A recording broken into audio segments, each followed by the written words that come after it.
Hi everyone, my name is Kuvina and welcome to Every Sorting Algorithm Explained in 120 Minutes. This video contains in-depth explanations and visualizations of over 80 different algorithms, and by the end you'll know more about sorting algorithms than you even thought possible. The basic outline comes in 4 main sections and a bonus section, but if you're looking for a specific algorithm, you can find it in the table of contents, and if you only want visualizations, check out the companion video. Just a disclaimer, this video contains flashing lights, and check the description for corrections or clarifications. With that out of the way, let's get into part 1. So you've probably seen these sorting algorithm visualizations before. They visually represent the array with colorful shapes and show what it looks like after every operation. Sometimes just watching it do its thing is enough to understand how an algorithm works. But sometimes you can't really tell what's going on. So in this series, I'll be explaining how each algorithm works, accompanied by visuals from a program that I made in C++. So let's get into it. So a sorting algorithm is just a series of steps that the computer uses to reorder the elements of an array such that each one is greater than or equal to the ones before it. To make things simple, we'll use list to refer to the array and piece to mean element. There are 2 simple methods that immediately come to mind, selection and insertion. With selection sort, you go through the list left to right. For each piece, you find the smallest one from that point onwards and swap it with your current position. This has the effect of putting the smallest piece first, the second smallest second, the third smallest third, and so on, which means once you reach the end, the list will be sorted. To find the smallest, you have to look through the entire unsorted section. This involves a lot of read operations, which are visualized by turning that piece white. There's a pretty simple improvement called double selection sort. This time, you have 2 current positions, A and B. A goes left to right, and B goes right to left. Every round, you find both the smallest and the largest piece from A to B. Swap the smallest with A and the largest with B, and repeat. Double selection does half as many rounds as single selection, making it twice as fast. Now let's look at insertion sort. Again, you go through the list left to right. For each piece, assume the ones to the left are already in order. Now you find the place where the current piece belongs within that sublist. Then, starting in the old location, shift pieces to the right until there's an opening at the destination and put the piece there. The reason you can assume the previous pieces are in order is that the size of the sorted sublist increases every round. Insertion sort has way more write operations than selection, but when you factor in read operations, they're pretty comparable. In regular insertion sort, you have to go through the whole sorted sublist, making comparisons until you find the destination. But binary insertion makes this process faster using binary search. You start by checking the midpoint. If your value is greater, then it goes in the right half, and if it's smaller, it goes in the left half. You can continue checking the midpoint on whatever half you end up with, and eventually you'll find the exact destination. This effectively cuts your search space in half every check, which means for a sublist of size x, you only have to do log base 2 of x checks, rather than x over 2 on average with regular insertion. Unfortunately though, you do still have to shift the pieces over one by one. Now selection and insertion are both pretty straightforward in concept. An algorithm that I believe is a bit more creative is bubble sort. For each round, you go through the list left to right looking at each adjacent pair. If the first piece is bigger than the second one, then you swap them. When you reach the end, the round is done. You keep doing rounds until the list is sorted. You know the list is sorted if you haven't made any swaps that round. Upon implementing this, you'll notice that after round x, the x largest pieces will be sorted at the end, so you can actually skip them to avoid unnecessary checks. Bubble sort has a small improvement as well, called shaker sort. Instead of always going left to right, it alternates direction. This way, it carries the biggest pieces to the end and the smallest ones to the beginning. But in practice, it's only slightly faster than bubble sort. So far, these algorithms have been fast and easy to write code for, but they haven't been very fast at sorting. To see why, you need to know something called asymptotic notation.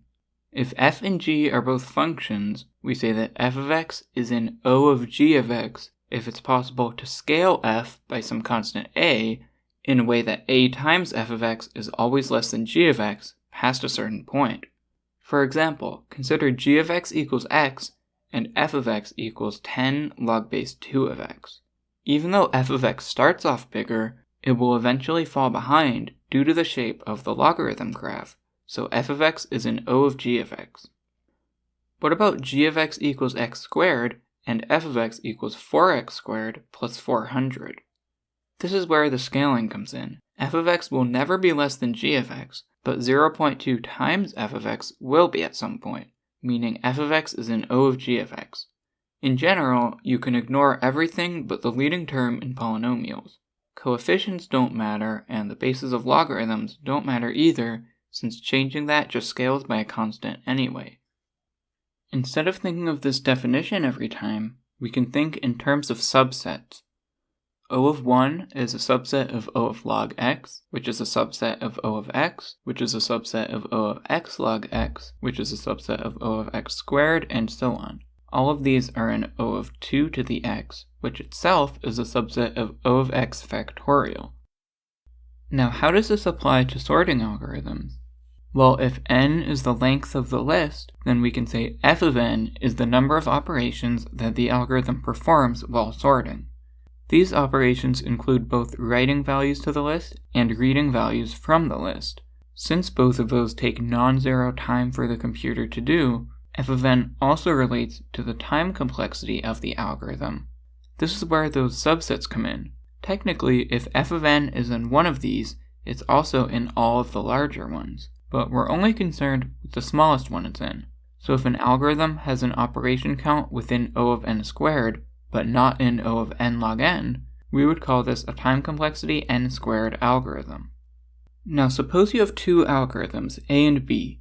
If A is n log n and B is n squared, then does that mean A is always better than B? No, but it does mean there will always be some number big N where A is faster than B for any input size greater than big N. A final note about time complexity is that the number of operations can vary depending on the exact input.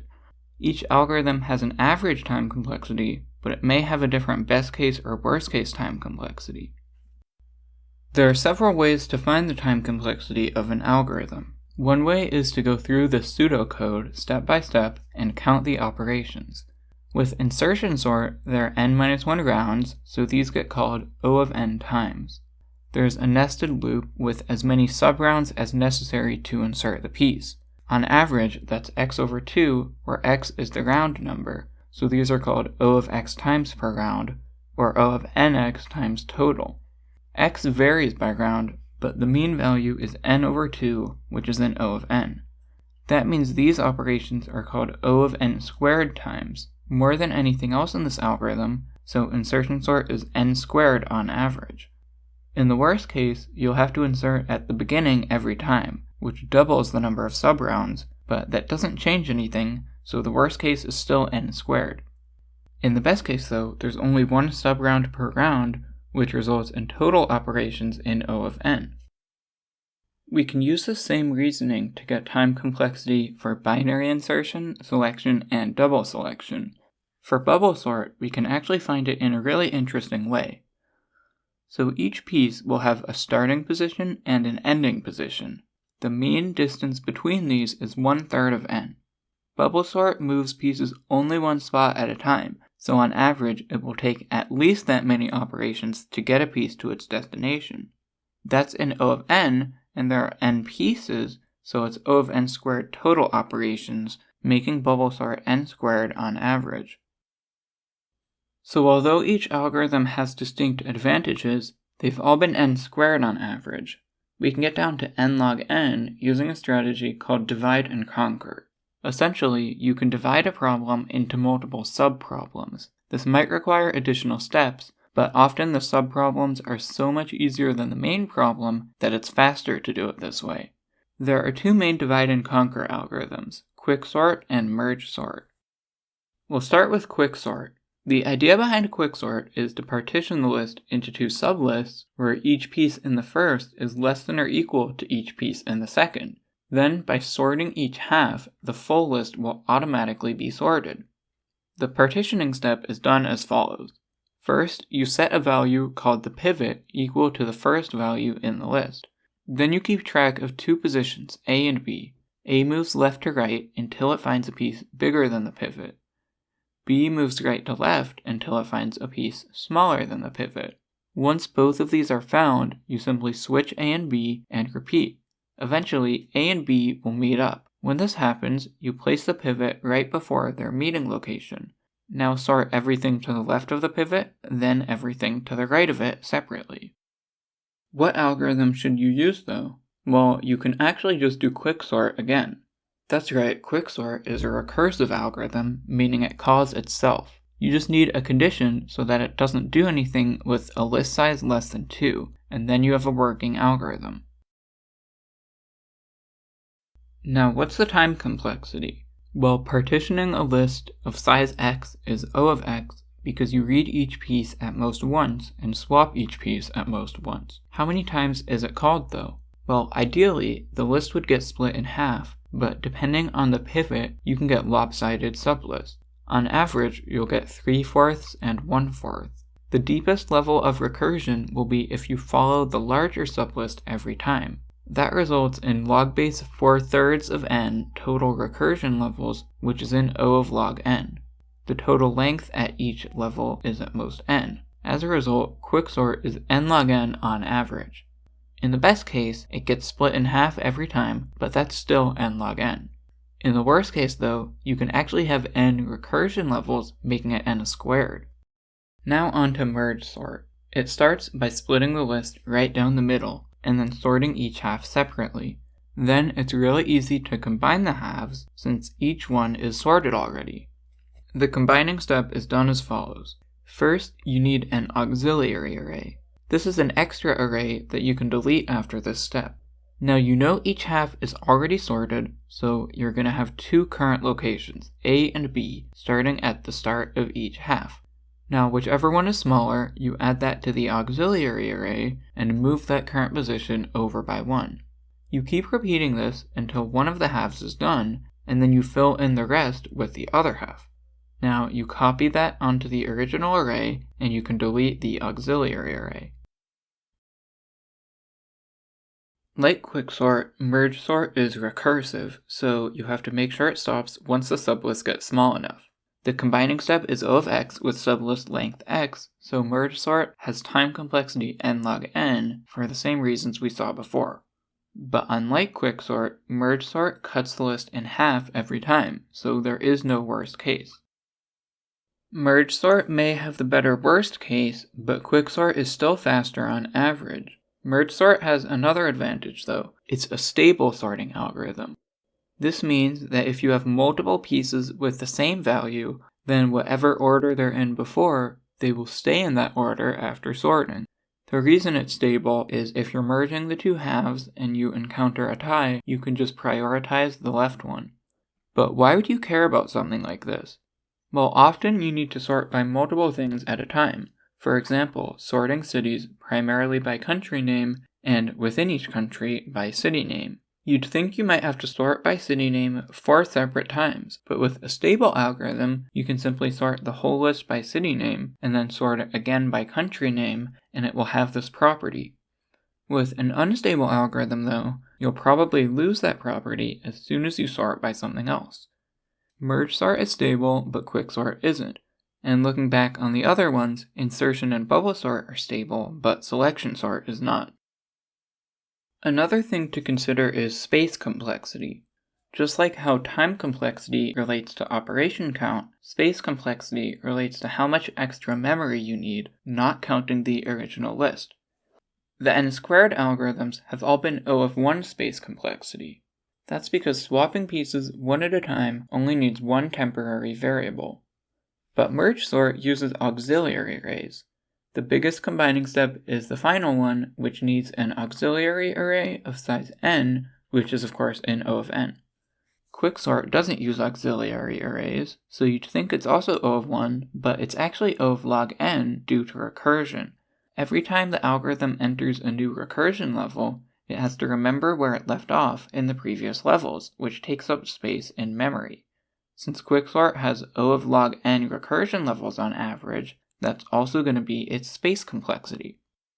You'll notice that usually the faster an algorithm is, the more space complexity it will have. This is something called space-time trade-off, and it's actually a really universal concept and applies to a lot more things than just algorithms. Once you know about it, you'll start to notice it everywhere. My favorite example is in special relativity, where when you move faster through space, time dilation makes you move slower through time, and if you're interested, I have a whole video about time dilation.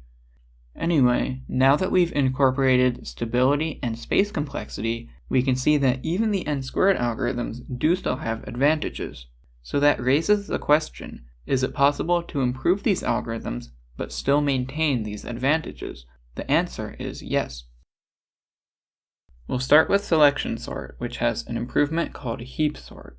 The main issue with selection sort is that to find the min, you go through the entire unsorted sublist every single time, which is O of x. We can fix this with a data structure called a max heap. That's just a binary tree where each node is greater than or equal to each of its two children. Also, it must have the property that you can read through it left to right, top down without any gaps. When you do that, the pieces aren't necessarily in order, but the biggest one is always first. You can extract the max by removing it and replacing it with the last piece. It will no longer be a max heap anymore, but you can make it a max heap again by simply moving that piece down, switching with whichever one of its children is larger until you have a max heap again. With x pieces, there will be log base 2 of x layers, meaning extracting the max is O of log x. If you repeatedly extract the max and put them in reverse order, then this sorts the max heap in n log n time. But to use this as a sorting algorithm, you first have to convert your data into a max heap.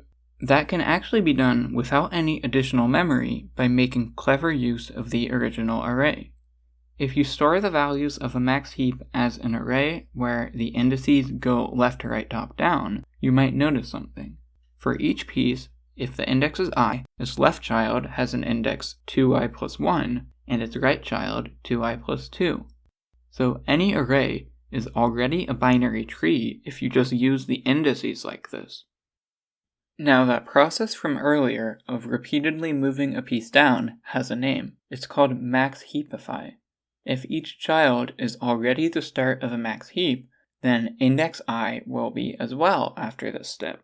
So to turn the original array into a max heap, you just do this for every piece in reverse order. Actually, you only do this with the pieces that actually have children, which is only the first half of them. Since we're using the original array, you extract the max by switching it with the last piece and taking it out of commission by decreasing a variable called length. So the final algorithm starts by building a max heap, and then it repeatedly extracts the max n times.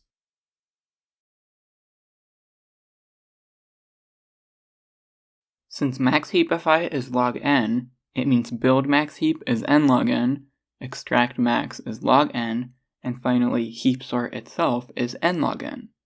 And unlike merge sort or quick sort, it only has space complexity of 1. Now let's improve bubble sort. Its main issue is that it only moves pieces one space at a time. There's actually a really simple fix for this called comb sort. Instead of checking adjacent pairs, you check pairs with certain gap size. The gap size can start off large and then gradually shrink until it's size 1. That way, you get the big changes out of the way first, so that all you have left are minor adjustments.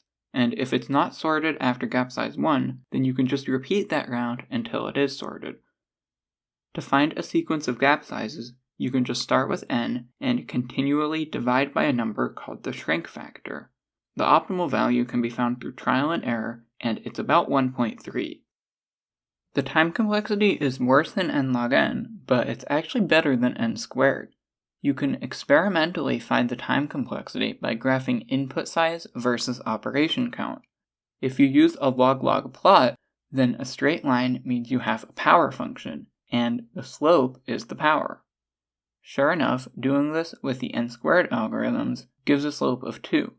But with comb sort, you get a slope of around 1.2, so its time complexity is about n to the power of 1.2. Now let's improve insertion sort. Its main issue is that shifting everything over takes a long time, but if the list is already roughly sorted, then you don't have to shift over very much. The algorithm that takes advantage of this is called shell sort, and it performs several rounds of gapped insertion sort. Gapped insertion works as follows. With gap size k, you go through the list left to right. For each piece, you only consider pieces multiples of k to the left of it, and then insert the current piece wherever it belongs among those. When you've gone through the whole list, every sequence of pieces spaced k apart will be internally sorted. We call this property being k-sorted, and although it doesn't guarantee the list is sorted, it will be roughly sorted, making insertion easier. Now, just like comb sort, you repeatedly divide by the shrink factor to get gap size for gapped insertion. Unlike comb sort though, you never need additional rounds with gap size 1, since that's just regular insertion sort and is guaranteed to sort the list. The optimal shrink factor is again found by trial and error, and this time it's actually around 2.3. I found the time complexity to be about the same as comb sort, n to the 1.2, but I also found shell sort to be about twice as fast. All of these algorithms so far have been comparison-based, which means they figure out where pieces go by comparing them to other pieces. This allows them to sort not only numbers, but any object that has some kind of comparison operation. This can be custom variable types or even class objects. With comparison-based algorithms, it's mathematically proven that you can't get better than n log n average time complexity. With non-comparison algorithms, you can get down to n, but it requires you to make some assumptions about the data. Also, these algorithms typically only sort numbers. The main type of non-comparison sort is radix sort. It involves looking at the individual digits of the numbers, and as a result, it can only sort numbers. The digits depend on what base you use, so instead of base 10, computers usually do better with powers of 2, but we can use any base b. Now here's the basic concept behind radix sort. So if you remember, you can use a stable algorithm to sort by multiple things. For example, sorting the entire list by city name, and then again by country name, makes a list sorted primarily by country name and secondarily by city name. The same thing applies to numbers. If you add leading zeros and look at the digits of a sorted list of numbers, they're sorted primarily by the first digit and secondarily by the second. So with a stable algorithm, you can sort each digit in reverse order, and that will sort the whole list. This is easier to visualize in binary base 2. Now here's how you sort by a specific digit. First, go through the list and copy each piece to an auxiliary array. At the same time, make note of the digit in question for each piece and count how many there are for each possibility. A prefix sum of this tells you exactly where each digit group should start. For each one, you'll have some current position to keep track of.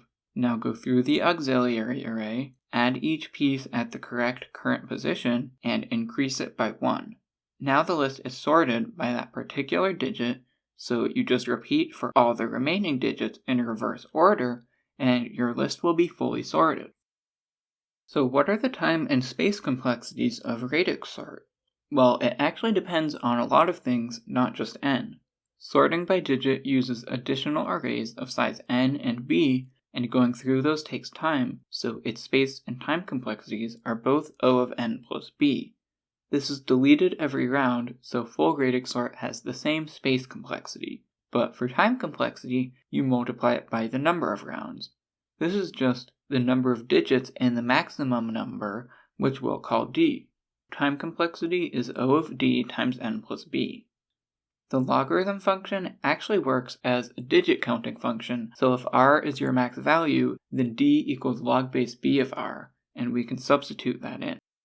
Now, if we assume we're using a constant base b regardless of n, then these simplify to O of n times d and O of n log r. If you know you're never going to have pieces bigger than a particular value, then r is constant, so it's in O of 1, which means n log r simply becomes n. But if your range of potential values scales proportional to n, then r is in O of n, meaning n log r is n log n. This is actually the same case if r is proportional to some power of n, since powers within logarithms become constants. But if r is exponential compared to n, you actually get n squared. So the time complexity is heavily dependent on the maximum value. Often, you just don't know what that's going to be, so radix sort can be unpredictable. This type of radix sort is called least significant digit because you go through the digits in reverse order. But there's another variety called MSD where you go in the straightforward order. Doing it this way requires you to sort each section separately, which makes it recursive. This recursion makes it more complicated to write code for, and it also adds time and space complexity, so MSD is usually the inferior type of radix sort. It does have one advantage though. You can modify MSD radix sort to add trailing zeros instead of leading zeros. This basically sorts in alphabetical order, which works on words because they're essentially just base 26 numbers. Similar to MSD radix sort is bucket sort. It basically sorts the list into a finite number of sublists called buckets, and then sorts each bucket using whatever algorithm you choose. This is similar to radix sort, but the buckets aren't necessarily based on digit. You can manually define the buckets ahead of time, but usually you need to adjust based on the input. If each bucket covers an equally sized range of numbers x, then you can determine a given piece's destination by dividing its value by x. If r is your max value and b is number of buckets, then you can use x equals r over b, and your buckets will cover the entire range of values. Relying on division for the bucketing step makes this a non-comparison algorithm, and it can only sort numbers.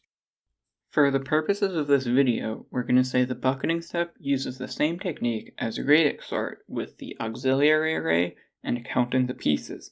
Also, we'll use insertion sort for each bucket, since that works well on small sublists. Now, you might wonder, what would happen if we sort each bucket recursively? Well, that's effectively just a weird version of MSD radix sort. The bucketing step has n plus b time and space complexity for the same reasons we saw in radix sort. If s is the length of a given bucket, then sorting it with insertion sort is s squared time complexity. The thing is, we don't know how big each bucket will be. Depending on your input, you can get way more values in a single bucket. But if we assume a uniform distribution, then the length of each bucket is about n over b, so each insertion step is n squared over b squared. There are b rounds of this, so the insertion step in total is n squared over b. Adding in the bucketing step, we get time complexity n plus b plus n squared over b. Is this good? Well, it depends on your choice of b. If b is constant, then it's just going to be n squared. That's because, for example, doing insertion sort on 1/10 of a list 10 times is 10 times faster than if you did insertion on the whole list, but this 1/10 is regardless of the input size, meaning it's a constant scaling factor that doesn't change time complexity.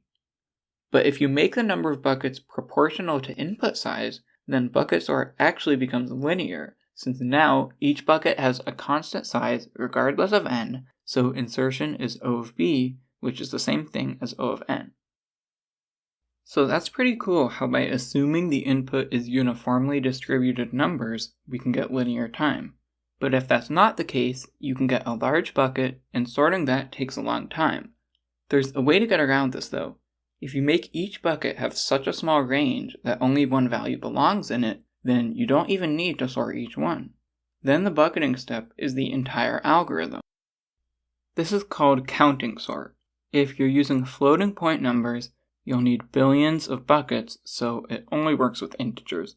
Basically, you find the maximum value r and make a bucket for every possible integer value up to r.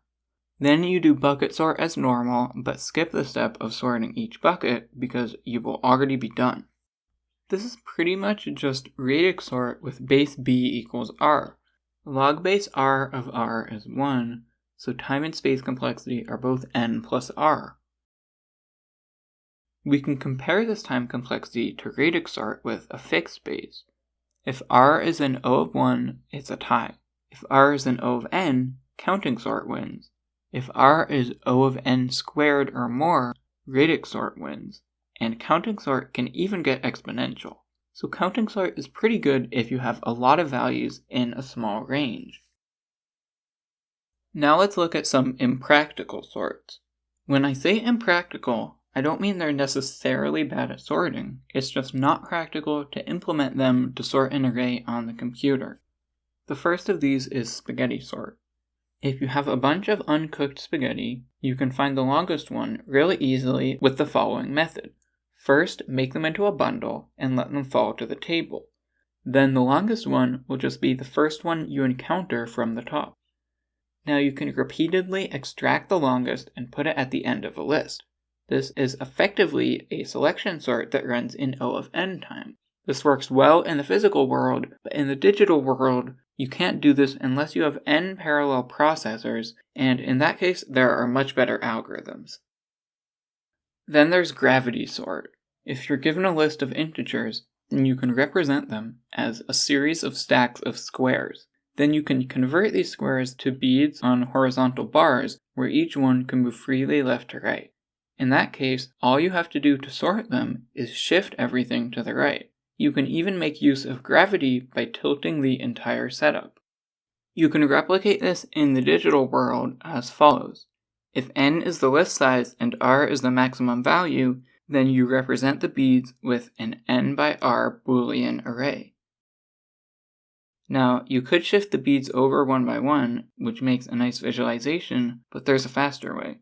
All you have to do is count the number of beads in each row and overwrite each row with that many ones on the right side and the rest of the row filled in with zeros. After doing this for every row, you just have to count the number in each column to get the sorted list.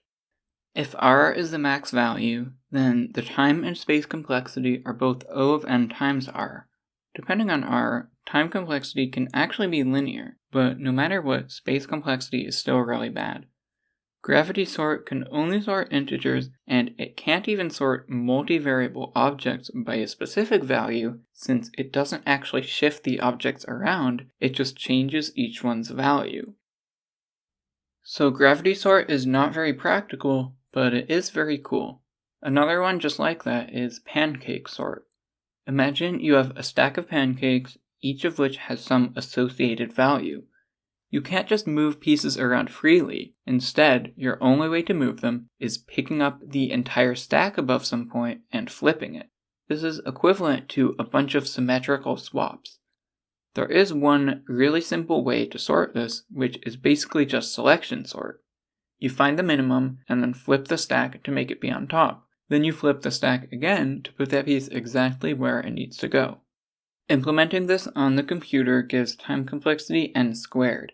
And it's just like selection sort, but with a bunch of unnecessary swaps. However, if you count the number of flips rather than the number of operations, it actually relates to a really interesting, unsolved mathematical problem of finding the minimum number of flips.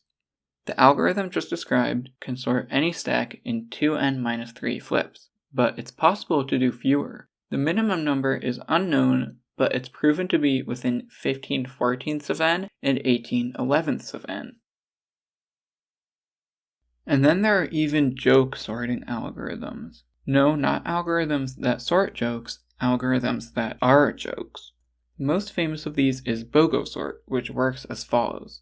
First, check whether the list is already sorted. If yes, then you're done. If no, then randomize the list and check again. Keep repeating until the list is hopefully sorted. Bogo sort is unique because it's not guaranteed to sort the list in finite time, meaning the worst case time complexity is literally infinite. In the best case though, you just have to check the list once, so the best case is linear. So if the best case is really good, and the worst case is really bad, then is the average case any good? Not even close. The chance of the list being sorted is 1 in n factorial, so that's the expected number of rounds. Randomizing and checking are both O of n, so average time complexity is n times n factorial. Not only is this worse than n squared, it's worse than any polynomial, and it's even worse than any exponential. Bogo sort marks the last of the 19 algorithms which I believe are the most important to know about. But since this is every sorting algorithm explained, we're still far from done. In addition to the more mainstream algorithms, there exists a whole world of weird and obscure sorting algorithms. So with that, we will now begin section 2. Cycle sort uses as few write operations as possible by putting each piece exactly where it needs to go. To get a piece's destination, you just count how many other pieces are smaller than it. Before putting a piece in place, you have to save the value that's already there, and then repeat the process with that one. Eventually, you'll get back to where you started, completing a cycle. To get a chance at every cycle, you repeat this for every piece, even though most of them will already be in the right spot. You do this counting operation once or twice per piece, so cycle sort is n squared. There's a minor optimization of not checking the sorted section to the left, but it's still n squared. Patient sort is a very unique algorithm. It's based on the card game, also known as solitaire, so you can think of the pieces as cards in a stack. The first card starts a new pile, and then for each subsequent card, you add it to the leftmost pile whose top card is greater than it, starting a new pile if there aren't any like that. These piles will be sorted, so you just repeatedly take the smallest of the top cards to do a multi-way merge operation. The average number of piles is 2 square root n, so you might think finding a card's destination pile is O of square root n. But during this step, the top cards are actually in order, so you can use binary search to narrow it down in O of log n. As for the multi-way merge, you can keep track of the top card's values with a priority queue, which is just a structure that lets you extract them in and insert new pieces in O of log n. So both steps are O of log n per piece, making patient sort n log n in total. Normally, you would store these piles with O of n extra memory. But that makes a really boring visualization, so I made this version that uses the original list to show the piles. Exchange sort is a lot like selection sort, but with more exchanges. Usually, to find the smallest, you keep track of a variable that tells you the position of the smallest one so far. This starts at the beginning, but if any piece is smaller, that one takes its place as the new smallest, and you only move it after this step. With exchange sort, any piece smaller than the current smallest literally takes its place at the start of the list. This automatically puts the smallest at the beginning, so then just like selection sort, you move on and find the second smallest. If you go through the unsorted section in order, then you get this weird backwards spike. So looking through in reverse order actually saves a lot of write operations, but either way, it's still n squared and also worse than selection sort. Odd-even sort is a lot like bubble sort, but instead of looking at every adjacent pair, you look at every other adjacent pair, swapping them if the left one is bigger than the right one. You just have to alternate every round between odd-even pairs and even-odd pairs. I found odd-even sort to be slightly faster than bubble sort, but slower than shaker sort. Since it only swaps adjacent pieces, it's n squared. Circle sort is weird. The name comes from concentric circles.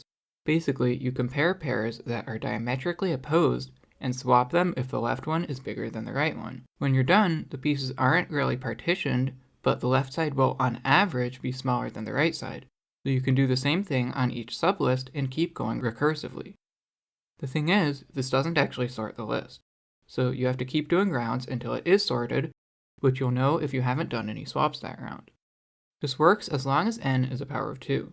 If not, you could just take the next power of 2 and do those comparisons minus the out of range ones. Each round has log base 2 of n layers, and the average number of rounds is also an O of log n, so circle sort in total is O of n log n squared. This is worse than n log n, but it's technically better than n to the 1.2 from shell sort. But circle sort really reminds me that asymptotic notation isn't everything, because the input size where it becomes faster than shell sort is well into the millions.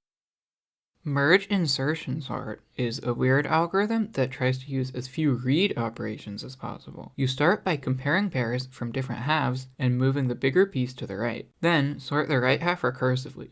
At the same time, you have to keep track of which pieces were paired, which I've done by moving the left half as well in the same way. Now you insert each piece from the left sublist into the right one with binary insertion. This is made easier because you know each piece is less than the one it was paired with, along with those to the right of it. So the first one must go here, the second one only has these possible locations, the third one has these ones, and so on. Binary insertion is most efficient when the number of possible destinations is a power of 2. Merge-Insertion sort makes use of this by inserting them in a very particular order. It's a bit complicated, but it sorts any list of size n with approximately n log base 2 of n minus 1.415 n read operations. Tournament sort puts all the pieces into a single elimination tournament where they compete to see which one is the smallest. Constructing the bracket is O of n since there are n pieces and n minus 1 matches. But each piece only does log base 2 of n rounds, so extracting the min is O of log n time. You just remove the winner and redo the matches that included it. Repeat until you get a sorted list. In heap sort, we could use the original list in a clever way to store the max heap. This is called an implicit data structure and requires no extra space complexity. But you can't do that with tournament sort, so even though it is n log n, it uses O of n space complexity. Also, visualizing the original list is quite boring. Tree sort builds the list into something called a binary search tree. Each node has up to 2 children, which are the roots of subtrees. Every value in the left subtree must be less than or equal to the parent node, which must be less than every value in the right subtree. Inserting a value into a binary search tree is easy. First, compare it to the root. If it's bigger, move right, and if not, move left. Then keep repeating until you find an open space. The time complexity of inserting is just the height of the tree. On average, that's in O of log n, but in the worst case, it can be in O of n. But if you use a self-balancing tree, like a red-black tree, then it will always be in O of log n. To build the tree, you just insert the pieces one by one, which makes this step n log n. To turn the tree into the sorted list, you just do something called in-order traversal, where you recursively take the left subtree, then the root, then the right subtree. Categorizing pieces based on the first one as a pivot is what quicksort does. Tree sort uses a lot more space complexity, but it can be stable and can avoid quicksort's worst case with a self-balancing tree. Gnome sort is supposed to be the simplest sorting algorithm there is. It's based on how a gnome would sort flower pots. You repeatedly compare adjacent pairs, and there are 2 conditions. If the left one is less than or equal to the right one, you move 1 space to the right. Otherwise, you swap them and move 1 space to the left. There are also 2 boundary conditions. If there's no piece on the left, you just move right, and if there's no piece on the right, you're done. Upon implementing this, you'll notice that it's basically just insertion sort, but with unnecessary operations. Library sort is an improvement on insertion sort based on how you'd sort books on a bookshelf. The main issue with insertion sort is that shifting the pieces over takes a long time. But if you use an auxiliary array with gaps, then you won't have to shift pieces over very much. You can use any gap size g, and it will require an auxiliary array of size n times g plus 1. With library sort, you insert the pieces into this auxiliary array one by one.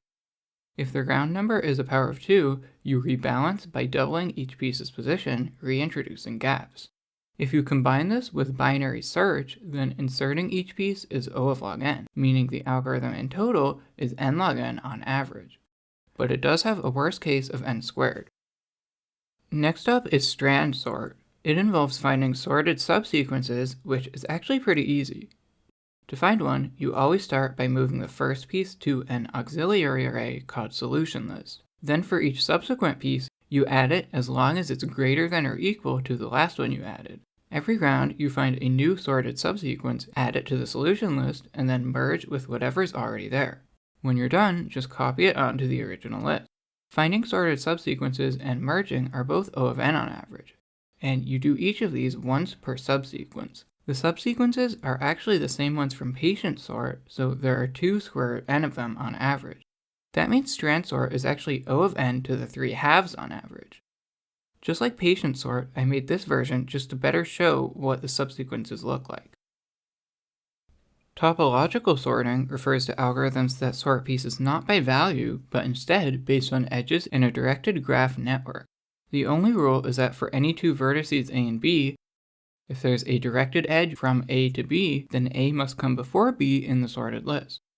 As long as there are no cycles, there will always be some valid order.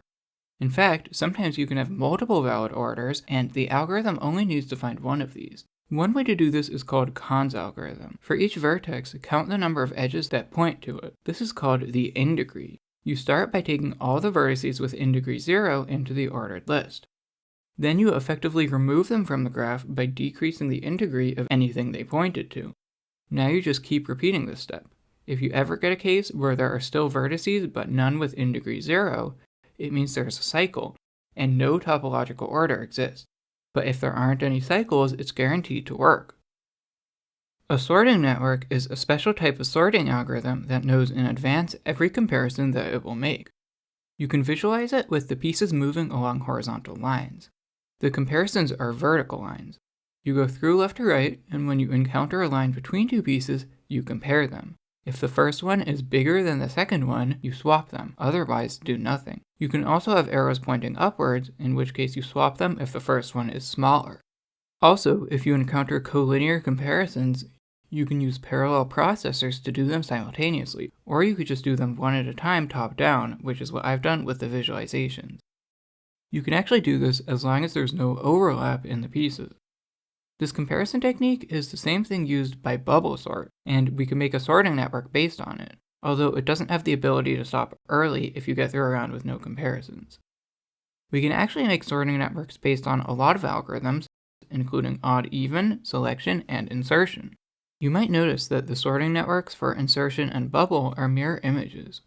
In fact, if you just shift the timings a bit, then both of them become the same thing. You can turn this into a sorting algorithm, which I've decided to call BiISort for bubble and insertion are identical. All of these so far use the same number of comparisons, n times n minus 1 over 2, which is an O of n squared. But that's not optimal. For example, they would use 6 comparisons for n equals 4, but we actually only need 5. The optimal number of comparisons for a sorting network is unknown past n equals 12, but we do have algorithms better than n squared. One of these is Bitonic sort. It only uses n times log base 2 of n times log base 2 of n plus 1 over 4 comparisons, which is an O of n log n squared. It can be a bit confusing just looking at all the lines, so it helps to separate them into colorful boxes. Each white box is equivalent to a combine halves operation from merge sort. So as long as each half is sorted, the white box will sort its input. So we start by sorting each pair, then combine those into groups of 4, then groups of 8, and so on. Each white box consists of a blue box and then a bunch of pink boxes whose sizes get repeatedly cut in half.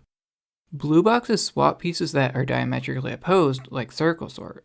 Pink boxes swap pieces in the same place but different halves.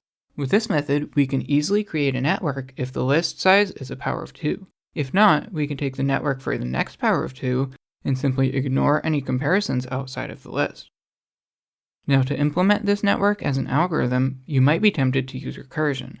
But that's not the sorting network way, since it does the boxes in a weird order. The main advantage of sorting networks is that you could do the comparisons simultaneously with parallel processors. If we fully take advantage of this, we can always do n over 2 comparisons at a time. So although the number of comparisons is in O of n log n squared, you can use parallel processors to make the time complexity simply O of log n squared. Without parallel processors, the time complexity is the same as the number of comparisons. Bitonic sort is kind of like a really weird version of merge sort, and although its time complexity is worse, it only has space complexity of 1 as long as you don't use recursion.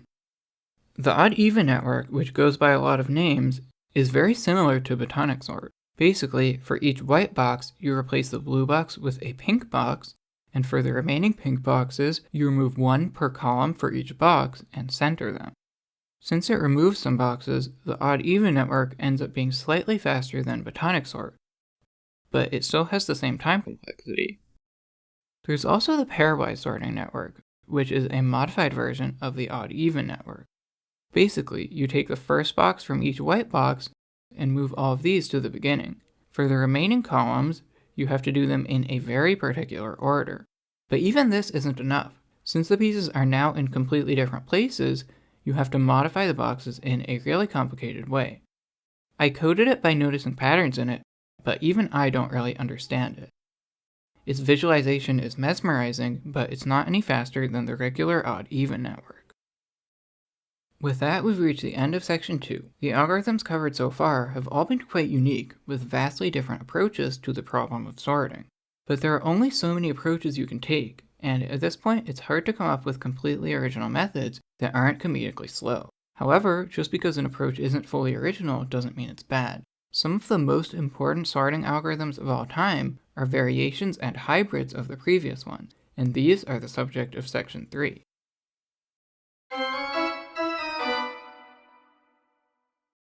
Now you might wonder, what's the point of hybrid algorithms if we've already achieved optimal average time complexity?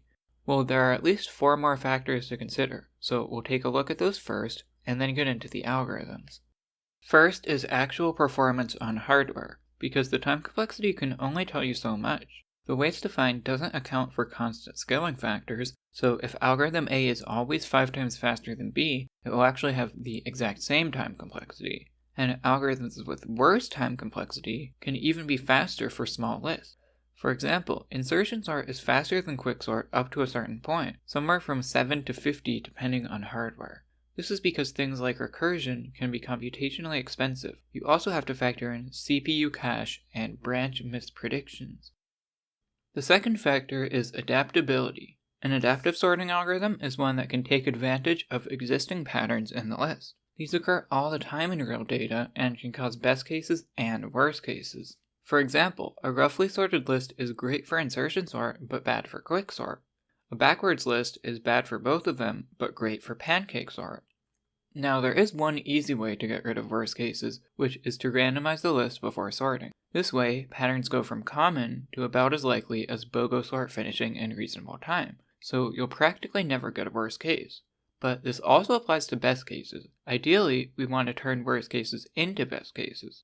Also, using randomness makes an algorithm non-deterministic, meaning it might behave differently even given the same input twice. The third factor is stability. A stable algorithm is one that preserves the relative order of pieces with equal values. Technically, you can make any algorithm stable by assigning each piece an extra value denoting its original location and using these to break up any ties you encounter. This works, but requires O of n extra space complexity. Speaking of which, space complexity is the last factor. We've seen how there's a space-time trade-off, but that also applies to the other factors. A hybrid algorithm might choose to be great at 4 of these at the cost of sacrificing 1, but a truly robust algorithm will account for all of them. With that out of the way, let's get into the algorithms. Quicksort with LL pointers is just quicksort with a slightly different partitioning method.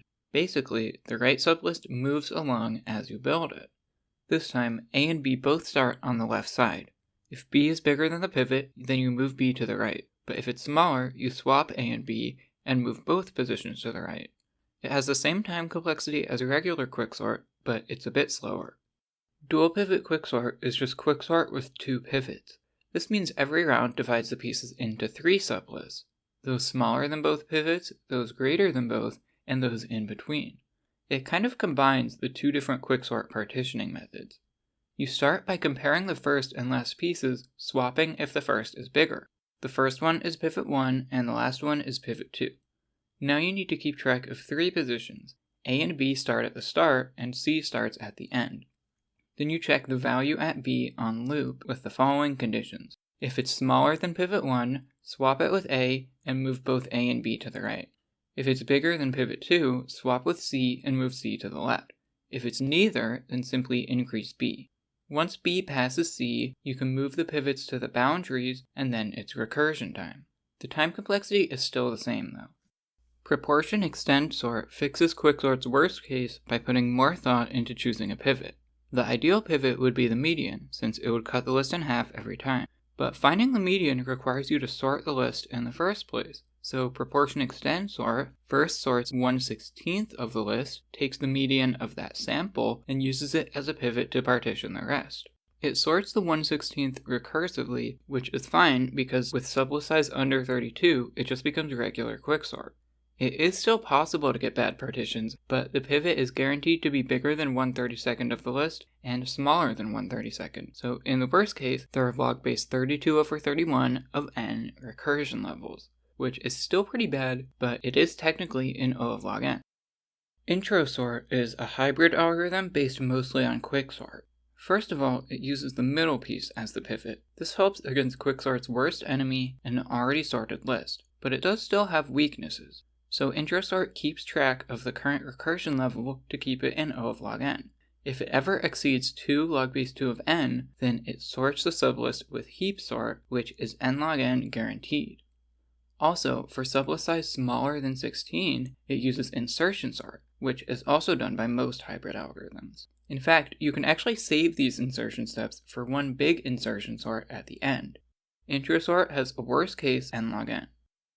Pattern defeating quicksort improves introsort even further with 3 different techniques. Most of these only go into effect for large sublists, but those are hard to see, so my examples will apply these techniques to smaller sublists just to show how they work, even if it's not accurate to the algorithm.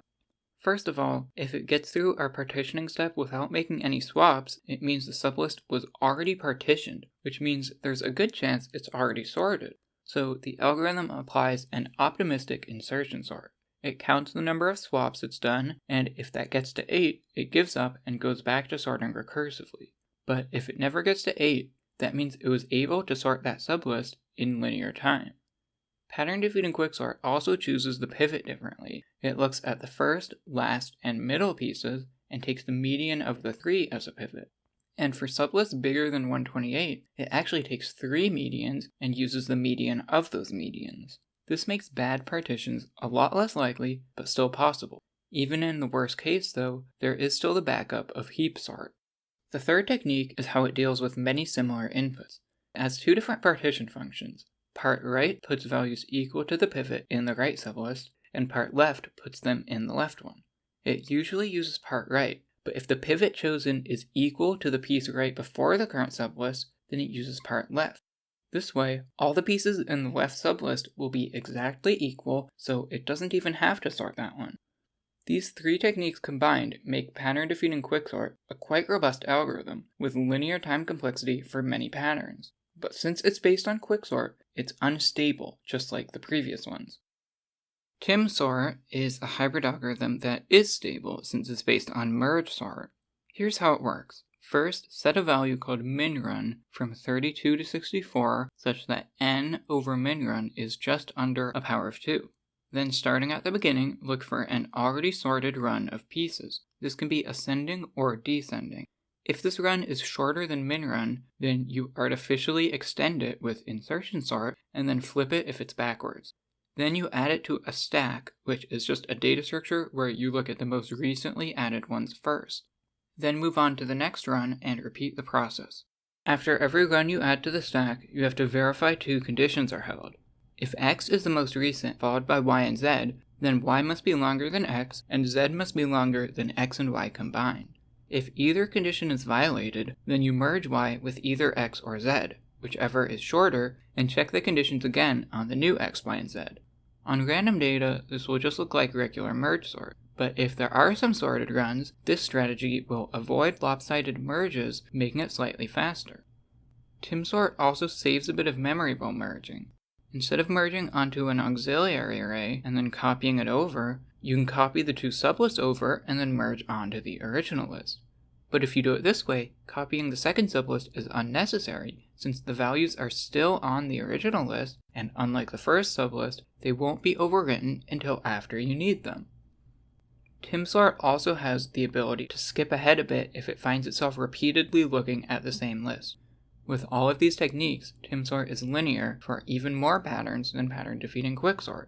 It uses a lot of space complexity, but it is stable.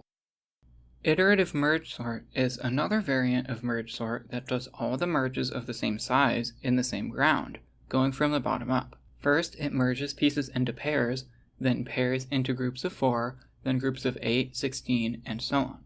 Basically, on round k, the sublist to be merged will have size 2 to the k.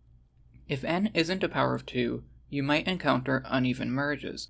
We can fix this by first defining a variable called scale, equal to n divided by the closest power of 2 less than or equal to n. For example, n equals 20 would have scale 1.25. Now on round k, sublists of size 2 to the k times scale would be ideal to avoid uneven merges. But that probably won't be an integer, so instead we take multiples of that and then round each one down, and these tell you where each sublist starts. This way, you might have a few uneven merges, but the sublist sizes differ by at most 1. Then the sublists will be the same ones you get from regular merge sort. But the advantage of iterative merge sort is that it doesn't use recursion, which takes up O of log n memory in merge sort. Removing it doesn't change space complexity since it still uses O of n memory for auxiliary arrays. But if we can remove this requirement as well, we can bring merge sort down to O of 1 space complexity. This property is called being in place, and finding an algorithm that's n log n, in place, and stable is kind of the holy grail of comparison-based sorting. We can achieve it by combining iterative merge sort with a linear, in place, and stable combine halves operation. But finding an algorithm for that is still a really hard problem. We'll look at a few that get close, and then one that finally achieves this goal. One idea is as follows. You have two current positions like usual, A and B. If A is smaller, you move on and check the next one. If B is smaller, you insert that piece at A, shift over the rest of the left sublist, and move both A and B over.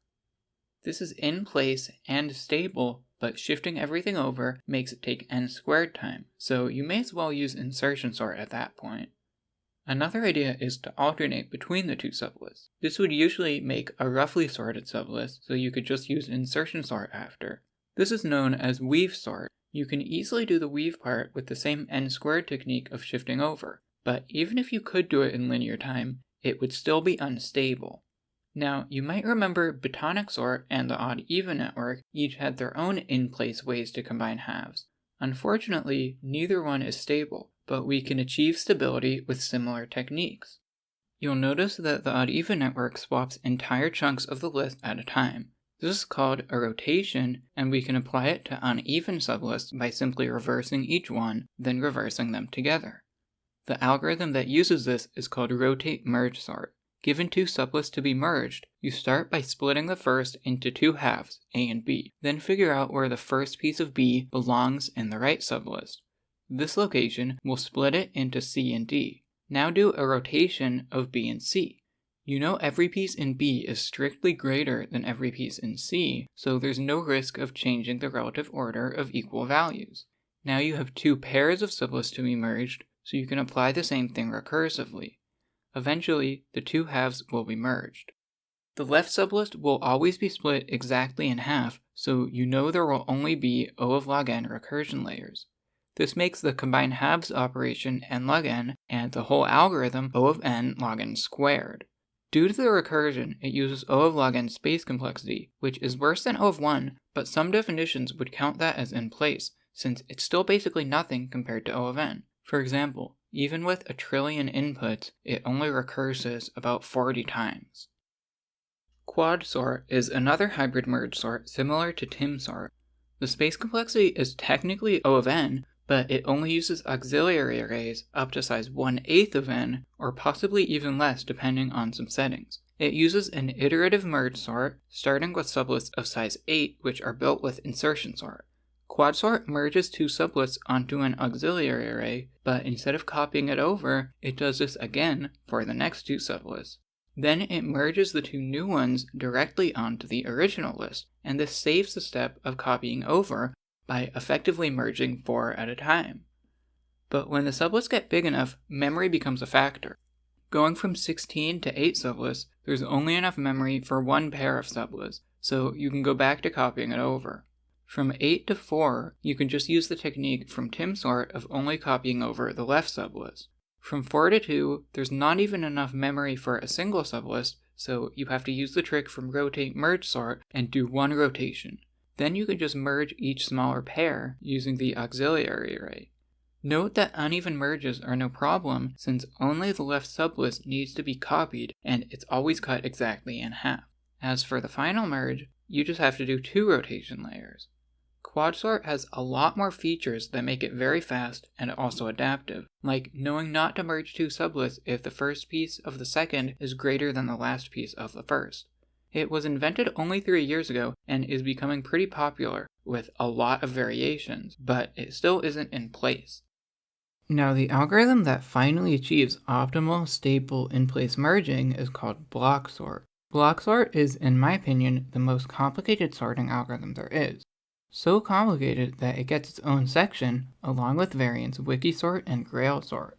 In the interest of pacing, those will only be covered after the rest of the variants and hybrids are explained, which will be in about 13 minutes. You can think of block sort as the final boss of sorting algorithms. For now, we'll continue with variants of heap sort. All you have to do is replace the max heap with another type of structure where extracting the max is O of log n and building it is n log n. Ideally, you want it to be implicit, which means you can use the original list to store this structure. The first of these is weak heap sort. In a weak heap, each node must be greater than or equal to its right child and all descendants through that one, but not necessarily the left one.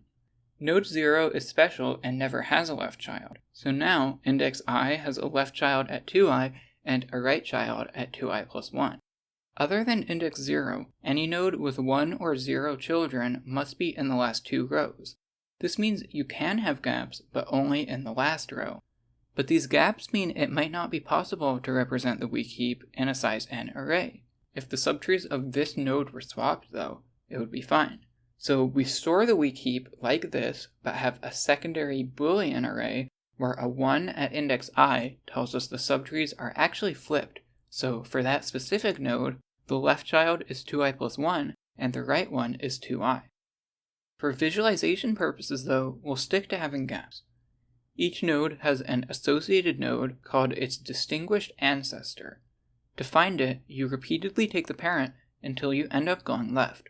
There's an operation called join, where given a node I, you find its distinguished ancestor, and if that value is smaller than the one at I, you swap the left and right subtrees of I, then swap the values of I and its distinguished ancestor.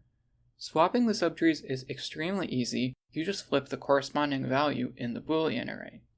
Weak heap sort is as simple as building a weak heap, then repeatedly extracting the max.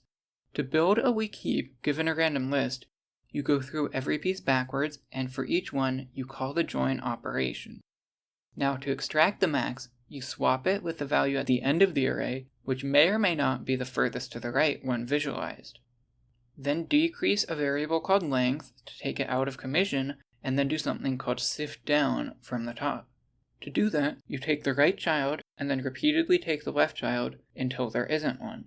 The max value must be somewhere along this line, so following that same path backwards, you repeatedly call the join operation to bring it to the top and restore the weak heap property.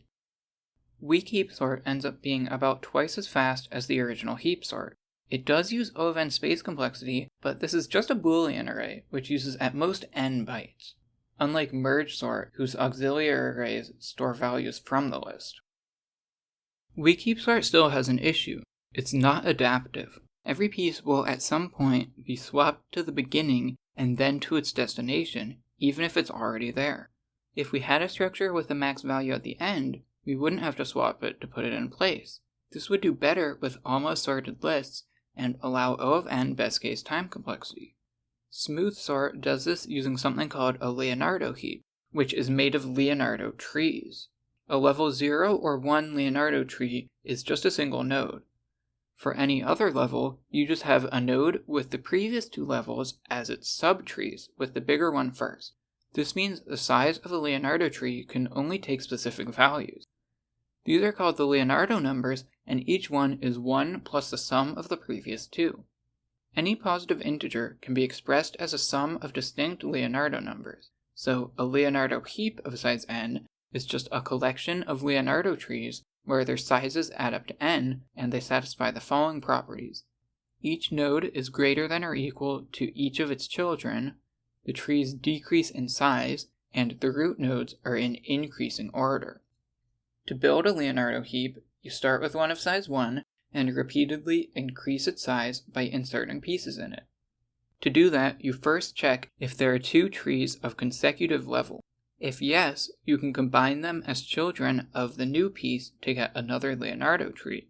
Otherwise, you just add the piece as its own level 1 tree, or level 0 if you already have a level 1. When you do this, the properties might be violated, so to fix that, you do a kind of insertion sort on the root nodes. Going through them left to right, for each one you repeatedly swap it to the left as necessary. You only swap if the left one is greater than the right one and its two children. After swapping to the left as much as necessary, you simply call max heapify on it. Extracting the max is a bit easier. It will always be the root of the rightmost tree. If that's a level 1 or 0, you can simply remove it. Otherwise, removing it will create two new trees, so you have to do the insertion step on both of those. Now, how do we represent the Leonardo heap implicitly? For a single tree, we just have the left subtree, then the right subtree, then the parent. This follows recursively. Each node has its right child 1 space to the left, and its left child x plus 1 spaces to the left, where x is the size of the right subtree. A Leonardo heap will have multiple trees, so how do we know which trees are present if we're just looking at the array? Well, we can actually keep track of this with a single variable. An unsigned integer has 32 bits, so we can say that each one tells you whether that level Leonardo tree is present. This is a bit of a cheap way to make it O of 1 space complexity, because you technically need more if n is greater than about 7 million. In a strictly mathematical sense, it should be O of log n. Putting all this together, we can make an algorithm that gradually expands a Leonardo heap, then repeatedly extracts the max. Since the max value is always at the end, it means a roughly sorted list will require fewer operations, allowing O of n best case time complexity. Poplar sort is a variation of smooth sort. The difference is that the root nodes don't have to be in order. This makes adding new pieces faster because you don't have to sort the roots. But now to extract the max, you can't just take the last one. Instead, you have to check all the root nodes to find the largest. It's a bit faster than smooth sort on random lists, but since the biggest piece is not necessarily at the end anymore, it loses the O of n time complexity on mostly sorted lists. Ternary heap sort is pretty self-explanatory. Now each node has up to 3 children and must be greater than or equal to each of them. Index I now has a left child at 3i plus 1, a middle child at 3i plus 2, and a right child at 3i plus 3. The height of a ternary max heap is log base 3 of x, 63% the height of a binary max heap. This would make the max heapify faster, but finding the largest of the 3 children requires an extra comparison, so it's not really any faster. Now for some variations on radix sort, starting with making it in place. There are actually 2 different ways to do this, which I'm going to call shift and cycle. The cycle method is unstable, so it only works on MSD radix sort. The shift method can be used on both, but there's no reason to use it on MSD since cycle is way better. Therefore, if you eliminate that combination, there's a 1-to-1 correspondence between the methods, so people just name the variety of radix sort and the method is implied. Anyway, the cycle method is as follows. Just like before, you count how many pieces there are for each possibility of the digit in question, and take a prefix sum of this to determine where each sublist starts. This does technically have O of B space complexity. The next step is similar to cycle sort, but you don't have to go through the whole list to determine where a piece goes. Instead, starting with the first piece, you just check the digit and move it to the next available spot in the soon-to-be sublist. Before putting the piece in place, you have to take note of what's already there, and then you can repeat the process with that piece. And if you get back to where you started, move to the right and do the next cycle. This sorts by that digit in O of n time, which is the same as regular radix sort. It uses less space complexity, but isn't stable. There's another unstable method that only works in base 2. It's pretty much just the partition step from quicksort, so you have 2 positions starting one on each end, and they move towards the center, swapping if necessary. This is called binary quicksort, and it's the faster way to do this in the special case of base 2. But it is unstable, so can only be used for MSD base 2 radix sort. Making the least significant digit variety stable is a lot more tricky. Just like in-place merge sort, We want a sort by digit operation that's in place, stable, and ideally O of n. But the only methods I've seen for this seem to be O of n squared. My method is a bit different than what you'll see elsewhere, but I believe pretty much the same concept. It gradually grows the B sublists and keeps track of the starting position of each one. For each piece, it moves it to the end of the corresponding sublist, shifting pieces over, and increments the starting positions of the subsequent sublist. This works, but gives it a terrible time complexity, so there's no real reason to use this type of radix sort. American flag sort is another radix sort variation that relates to something called the Dutch national flag problem. Basically, if your list only has 3 possible values, red, white, or blue, what's the best way to sort it into the Dutch national flag? One efficient method is just the same thing from dual pivot quicksort, and you can also apply this to MSD radix sort in base 3. But what if we add more color? Well, sorting things into some constant number of categories is also what radix sort does. So if you use base 128, it's named American flag sort after the 128 stripes of the American flag. But why 128? Well, numbers are stored in binary, and 128 is 2 to the 7, so digits in base 128 correspond to blocks of 7 bits. Furthermore, strings encoded with ASCII assign each integer 0 to 127 to a character, so they're effectively just base 128 numbers. This means American flag sort efficiently sorts ASCII strings with a character-based radix sort. Burst sort is another string sorting algorithm. It uses something called a tree, spelled with an I, which categorizes strings alphabetically, based first on their first letter, then the second, then third, and so on, just like a radix sort. This works well for strings because there are commonly encountered patterns. It needs a lot of space complexity to build the tree, but this lets it sort strings very fast. Spread sort is a hybrid algorithm based on a recursive bucket sort. Now, in part 1, I said that applying bucket sort recursively basically becomes a form of MSD radix sort, but actually that's only true when you use a constant number of buckets regardless of n. Spread sort starts by sorting the pieces into n over c buckets. C is usually somewhere from 4 to 8, and this will also be the average bucket size. If the input isn't uniformly distributed, you might end up with a big bucket, which is the main issue with bucket sort. Spread sort gets around this by simply sorting recursively for bucket size above a certain threshold. Otherwise, it uses intro sort. Uneven buckets are often caused by outliers, so once those are gone, the buckets will become more uniform. Spread sort also has a lot of adaptive features that give it a best case time complexity of n and worst case n log n. Sample sort is a variation on bucket sort that tries to avoid making uneven sublists in the first place. It does this by first sorting b-1 pieces. It then uses those values as splitters to sort the rest of the pieces into b buckets. Then it just sorts each bucket. You can also choose to sort b times s-1 pieces at the start, in which case the splitters are spaced s apart. In the examples I've shown, the values are uniformly distributed, and sample sort is actually worse than just using equal ranges. But if that's not the case, it can produce more evenly sized buckets, where a regular bucketing method wouldn't. You can actually apply this technique to any variation of bucket sort, but here I've just used it with a normal bucket sort. Proxmap sort is just bucket sort with one small difference. When moving pieces from the auxiliary array to the main one, it insertion sorts each bucket as it goes, rather than all at the end. This doesn't make it any faster or slower because it still has to do all the same steps, just in a different order. Cartesian tree sort uses a special kind of binary tree that's constructed as follows. Given a random sequence of integers, use the largest value as the root node. Everything to the sides of it will become its 2 subtrees, and then you just apply this recursively to each one. Each node will be greater than or equal to each of its 2 children, so you can extract the max in basically the same way as heap sort. But our Cartesian tree can't be represented implicitly and needs O of n space complexity. Now it's time to return to an old friend.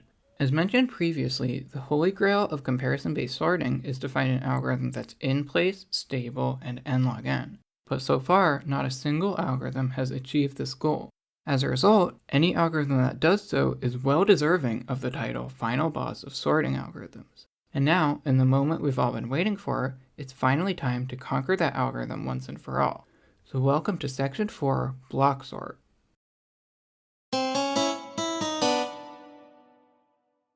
Before covering the algorithm, we'll take a moment to recap a bit. Of the big three n-log-n algorithms, only merge sort is stable, but only heap sort is in place. If you want an in-place and stable algorithm, then there's insertion sort, but its time complexity is the suboptimal O of n squared. In general, you'll find a three-way trade-off between these properties. Shell sort is a time complexity improvement of insertion sort, but it loses stability. Stability can be added to any algorithm, including heap sort, by assigning each piece an extra value, but this requires O of n space complexity. But what about making merge sort in place?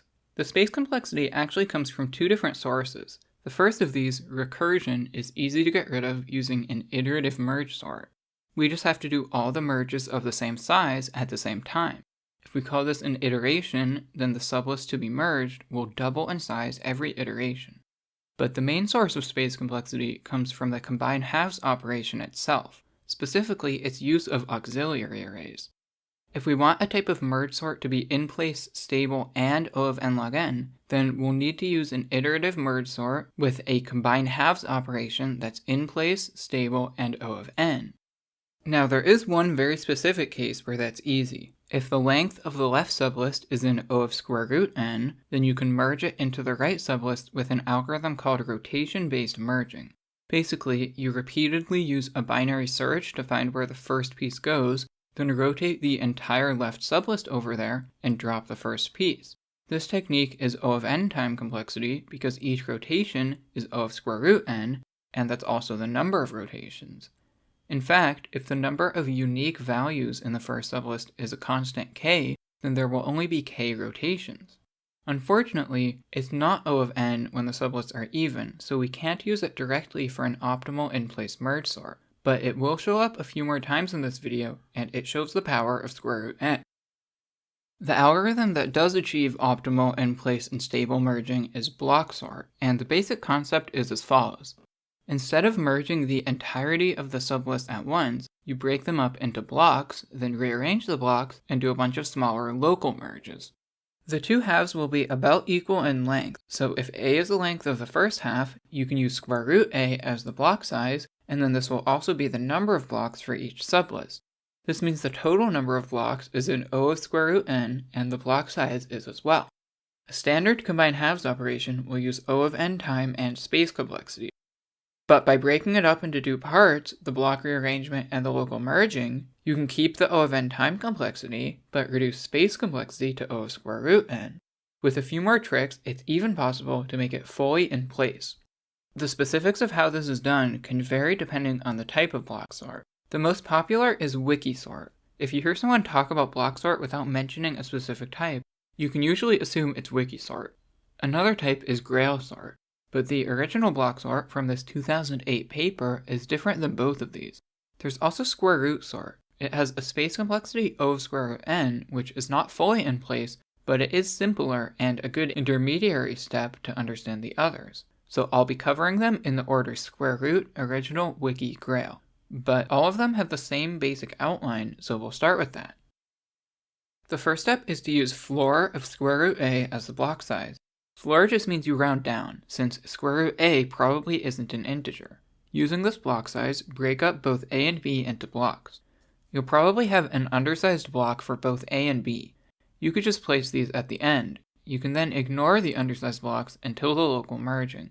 Now it's time for the first major step, block rearrangement. With blocks of the same size, you can easily swap two blocks at a time by swapping the corresponding pieces. Using this technique, you rearrange the blocks into a very specific order. You can determine this order by assigning each block an associated block value. For A blocks, this is the first piece, and for B blocks, it's the last piece. Then you basically sort the blocks by these values in a way that preserves the relative order of blocks with equal block values, which is basically a meta form of stability. This ordering guarantees stability of the individual pieces because if a B block is followed by an A block, It means that A block's block value, which is its first piece, is strictly greater than the B block's block value, which is its last piece, meaning they share no values in common, so there's no risk of reordering pieces with equal values. Now it's time for the local merges, so you have to reincorporate the undersized blocks. You can only merge one A block at a time, so you have to use the following technique. The final block will become a gradually expanding megablock, and you go through the remaining blocks in reverse order with the following conditions. If it's a B block, you simply attach it to the megablock. If it's an A block, then you do a combine halves operation to merge that block into the megablock. You keep going until all blocks are dealt with, and then you're done. Due to the block values being sorted, the first piece in an A block will never have to go into an earlier B block, which is why this works. Also, you don't actually have to merge with the entire megablock. Instead, if you keep track of wherever the first piece of the last A block you merged ended up, you only have to merge up until that point, since you know all of the current A block pieces should go before that. So that's the basic outline of block sort, and as long as both the block rearrangement and local merging steps are stable, the algorithm will be too. But how do these steps actually work, and how can we do them in O of n time?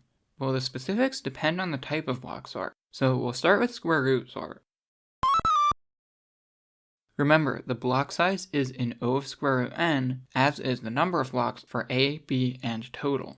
Square root sort has O of square root n extra memory to work with, so the local merging is really easy. As we've seen in TimSort, you can easily merge two sublists in linear time by copying over the first sublist, then comparing those pieces to the ones in the second sublist, and repeatedly putting the smallest piece in place, with preference given to the first sublist. The space complexity for a local merge in this case is just the length of the first sublist.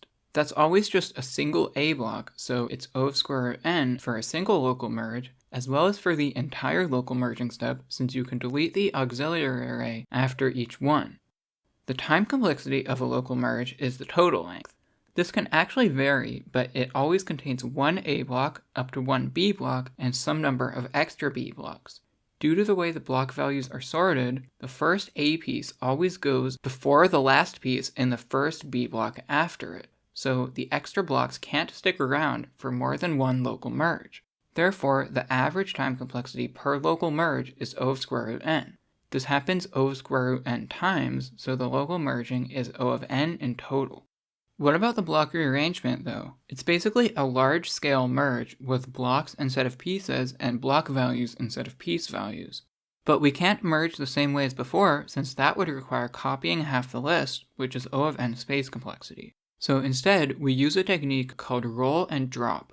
First of all, this is what it looks like. The A blocks stick together and roll through the B blocks. Occasionally, an A block is dropped off and removed from the rolling blocks. To show how it works, we'll look at an example with just the block values. You'll have a current block position L1.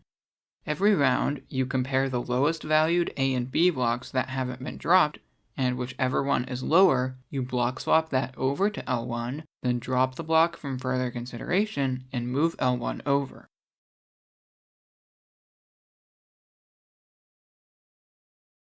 But how do you find the lowest valued not yet dropped A and B blocks? The B block will always be at some position L2, which is always at the start of the group of B blocks, and moves when you drop one. For the A block, you could search through the rolling A blocks for the lowest block value, but there are cases where this might result in a tie. For stability, it's important to pick whichever one of these originally came first, and you have no idea which one that is with this method. So instead, we'll use a technique called movement imitation, which can be demonstrated on this case with many similar value A blocks. Before the block rearrangement, create an array with size equal to the number of A blocks and fill it with increasing integers. These pieces will represent the relative order of A blocks, so whenever you swap two A blocks, you also swap the corresponding pieces here. If the first A block moves past the rest of them, then you shift all of these over. With this technique, you can consult the movement imitation array to see exactly which A block needs to be dropped. When you do drop an A block, you just have to increment a variable to reflect that. This way, you'll always know which A block came first originally, even in the case of ties. The time complexity of a block swap is equal to the block size, so it's O of square root n. Consulting the movement imitation array is also O of square root n on average. These both happen once per block dropped, and the number of those is also an O of square root n, so the block rearrangement in total is O of n time complexity. But the movement imitation array is the only source of space complexity, so that's O of square root n. There's also one last thing I haven't mentioned yet. During the local merging, it helps to know which blocks are A blocks and which are B blocks. This can simply be done with a Boolean array, where a 0 means A and 1 means B. You just have to create this right before the block rearrangement and update it whenever you swap an A block with a B block. With that, we have a way to merge two sublists that's linear time, stable, and almost in place. All we have to do is combine that with iterative merge sort, and we get a sorting algorithm that's n log n, stable, and O of square root n space complexity. Now it's just a matter of getting that down to O of 1, or fully in place. This can be accomplished if you reserve an area of the original array called a buffer, and make clever use of the values already there to encode information that would normally need auxiliary arrays. Since square root sort only uses O of square root n space complexity, it means that's also the size of the buffer. So after using it to sort the rest of the list, you can then reincorporate those pieces using rotation-based merging without affecting time complexity. We'll start with the original block sort from this 2008 paper. It was known before then that buffers could be used for theoretically optimal, stable and in-place merging. But I think this was the first time anyone actually made and tested an algorithm for it, and this proved that it wasn't just theoretically optimal, but it was actually practical for sorting. The algorithm works as follows. Given two sublists to be merged with lengths A and B, use floor of square root A as the block size. We'll call this value k. Now you calculate the number of full-sized blocks for each sublist. These are floor of A over k and floor of B over k. Their sum is the total number of full-sized blocks, and we'll call this t. Now it's time for the buffers, both of which are within sublist A, so we'll zoom in on that. First, reserve two areas at the start of the list called S1 and S2, each with a length of t. You want them to share no values in common, so if necessary, introduce a gap g between them to make that happen. S1 and S2 together make up the block distribution storage. I'm not actually sure if it technically counts as a buffer, so I'm just going to call it the basket. After that, you'll have another area called B with length k. This time, you want every value in it to be distinct, so if necessary, simply extract the first k unique values from that point on and move them using rotations. This area is called the buffer. Now you just have to merge whatever is left of A with the entirety of B using the method described earlier. You might notice that in this example, the buffers take up so much space that it defeats the whole purpose of using the block technique. That's because the sublists have to be pretty big before this method is particularly efficient. But importantly, this method is fully in place no matter how big they get. The only reason I'm using a small example is so you can actually see what's happening. But ideally, the number of blocks would still be roughly t. In square root sort, we used a Boolean array of length t to tell us which blocks were A and which were B. But now, we use the basket to simulate a Boolean array. For block index I, you look at piece index I for both S1 and S2. If the second one's bigger, it's a B block, and if the first one's bigger, it's an A block. And if an A block is replaced by a B block or vice versa, you simply swap the corresponding S1 and S2 pieces. With this technique, we've eliminated one of the sources of space complexity. For the movement imitation array, we just have to use the buffer. It's pretty straightforward since we already made sure that all those values are distinct. The movement imitation array is only necessary during the block rearrangement, so when it's time for the local merging, we can repurpose the buffer to help with that. In the past, we would use an auxiliary array and copy the left sublist to it, but we can't do that with the buffer since it contains values from the list which can't be overwritten. But the process is still basically the same, just with swaps instead of overwriting. Given an A block to be merged with some sublist, you start by swapping each A block piece into the buffer. For each of the two sublists, you'll have a current position that starts at the start. Every round, you'll take whichever one is smaller, swap it to its destination, and move the current position and the current destination. After this process, the sublist will be merged, and all pieces from the buffer will have returned there. They might be out of order, but this doesn't cause any stability issues since each buffer value is distinct. So after the block rearrangement and local merging, the list will be sorted except for the buffer, the basket, and the undersized first A block, which we'll call W. So there's one more step of cleaning up. First, restore the buffer and the basket to how they started by sorting the buffer and swapping corresponding pieces in S1 and S2, just put the smaller one first. Now you should still remember where the first piece of the second A block ended up. The area of the sorted list to the left of this will be called V. Then using the last values of S1 and S2, split V up into 3 parts, V1, V2, and V3.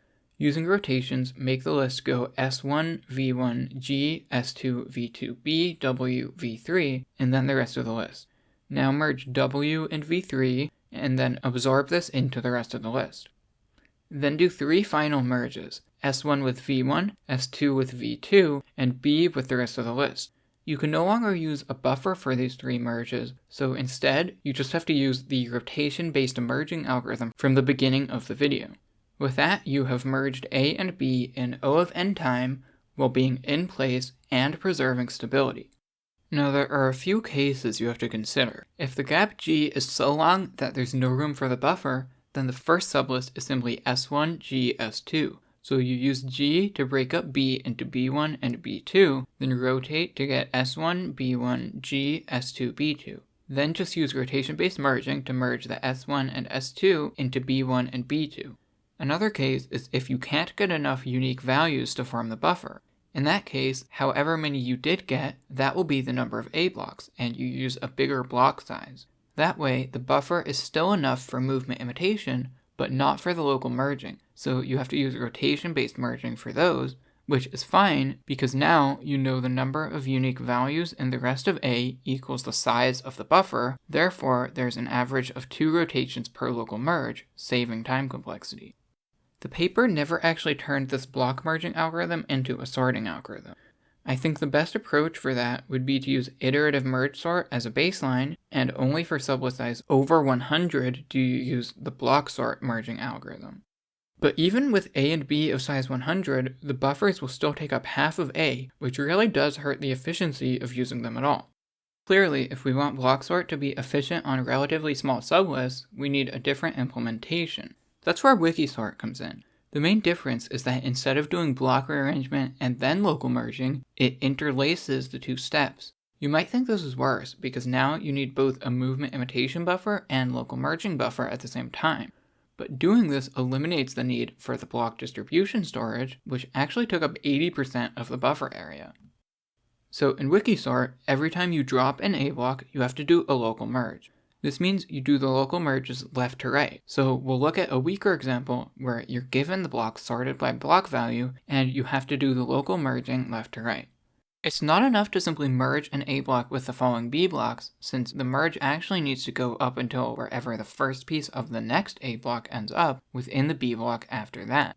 It seems like every merge requires the one after it to be done first, which would necessitate doing them in reverse order. But there's still a solution though. Each local merge can be broken up into 2 steps. First, you figure out where the first piece belongs and rotate the whole block over there. You can then disregard everything behind it and merge the first block with the remaining pieces to the right of it. So what you can do is go through the A blocks left to right, and every round you do the rotation on an A block and then complete the local merge on the previous A block. But even this method runs into issues when you have multiple A blocks in a row. You can get around this by rearranging the blocks in such a way that each A block is now 1 block to the right of where it would have gone with the normal block value method, and the B blocks shift accordingly. This way, each A block now rotates to the left to be inserted into the B block, so we just have to do the pattern of rotate, then merge the previous one.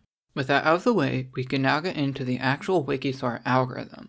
It starts by extracting the 2 buffers. They can go on opposite sides of the list, and each one has a length equal to the block size. You want each one to only contain distinct values.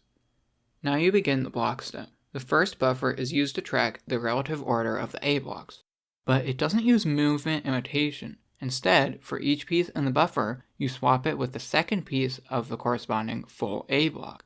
This is called tagging the A block and is necessary to preserve stability in the case of A blocks with equal first pieces. And we swap with the second piece, not the first, since the first piece's value is used during the rotations. Now it's time for the roll and drop step. It works a bit differently than before, and I'm first going to show it without the merges. By default, you'll drop the next available B block, but if the first piece of the lowest valued not dropped A block is less than or equal to the last piece of the most recently dropped B block, then you'll drop that A block instead. This results in the A blocks being one block to the right of where they would be, which is exactly what we want. Remember, the roll and drop step is interlaced with the local merging, so every time you drop an A block, you have to do a few extra steps. After you drop it, you immediately rotate into the B block right before it. Then you take the previous A block and complete the local merge on that one. This might require you to untag it first, and to do the merge, you use the second buffer, which I'm not showing in full here. After all the local merges are done, you just have to put the buffers back using rotation-based merging. This can all get very confusing, so feel free to pause and rewind. I will also show a version that doesn't physically separate the blocks, so it's more clear when pieces are swapped, and this version also shows every swap, even for the local merges. Just like before, Wikisort has a special case to consider. If you can't find enough unique values across both sublists to form the two buffers, then you'll only have one buffer consisting of however many unique values you could find. You adjust the block size so that this is the number of A blocks. Then you proceed as normal, but since you no longer have the second buffer, you have to use rotation-based merging for the local merges. This works because rotation-based merging is fast with few unique values. Now we just have to turn this merging algorithm into a sorting algorithm. For that, you start by using insertion sort to form sublists such that the sublist size is something from 16 to 32, and the number of them is a power of 2. This ensures even merges. Now you just repeatedly merge pairs of those sublists using the Wikisort merging algorithm. Every iteration will consist of sublists of the same length, so what you can do is extract the buffers for the first pair, use those to merge the remaining sections of that pair, but before putting those pieces back, you use the same buffers to merge the remaining pairs of that size. This way, you only need to extract new buffers once per iteration. With that, we now have a fully functional Wikisort sorting algorithm.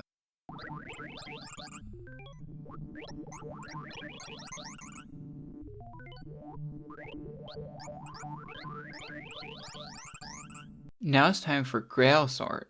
A big difference is that the associated block value is always just the first piece for A and B blocks. This makes the local merging a lot more tricky, but it allows you to have the local merging buffer move along as you do the merges, which looks pretty cool. Now let's get into the specifics. First, you have to calculate the block size, which I'll call K. Grail sort uses the same block size for every iteration, and specifically, K is equal to the first power of 2 greater than or equal to square root n. This means the total number of blocks in the final merge is just T equals floor of n over K. Now you need to reserve some space at the start of the list. It will contain the basket of size T and the buffer of size K.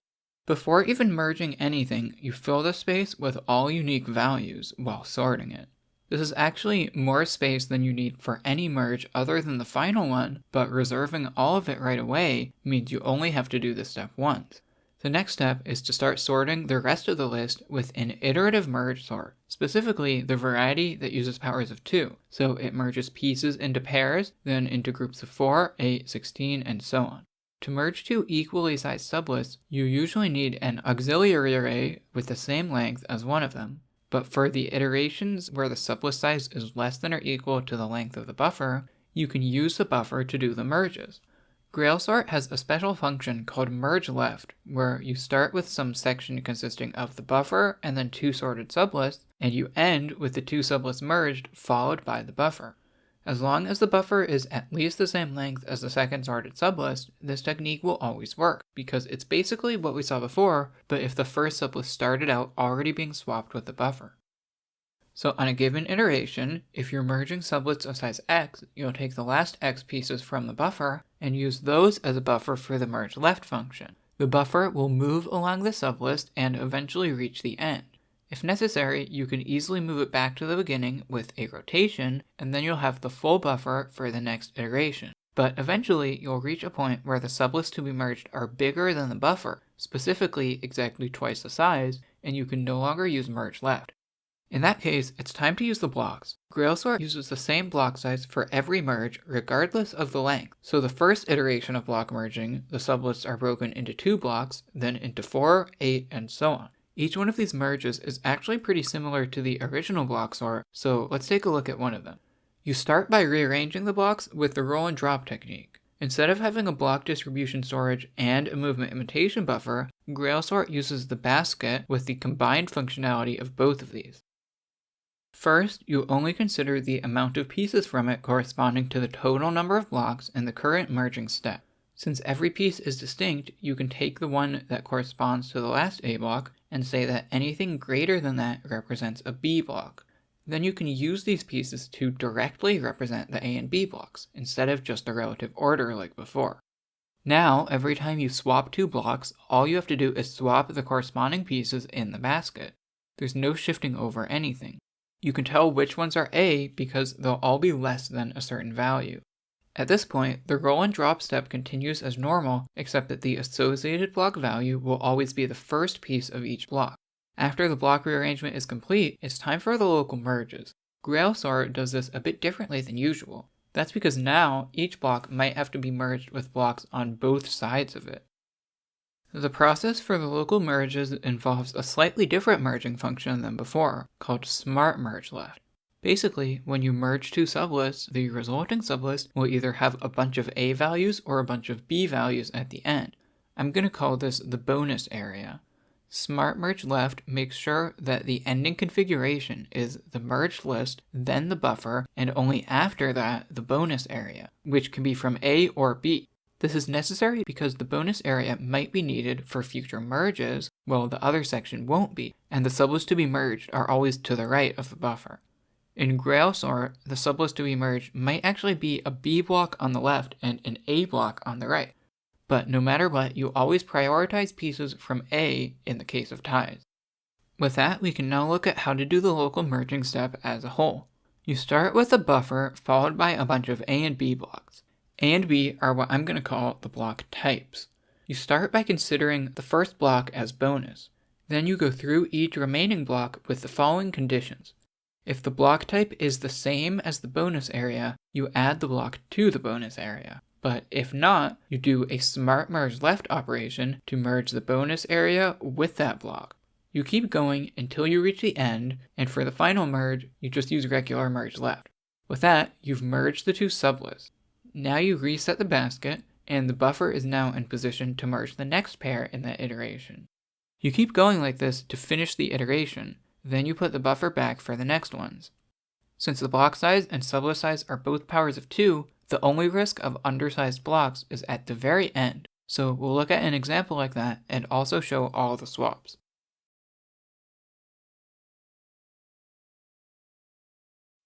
After the final iteration, you'll have a sorted list except for the buffer and the basket. So you sort those, and then simply merge those pieces into the rest of the list using rotation-based merging. Now, Grail sort also has cases where you don't have enough unique values for the buffer. If you find the list contains fewer than 4 unique values, then you simply sort the whole thing with an iterative merge sort where you use rotation-based merging.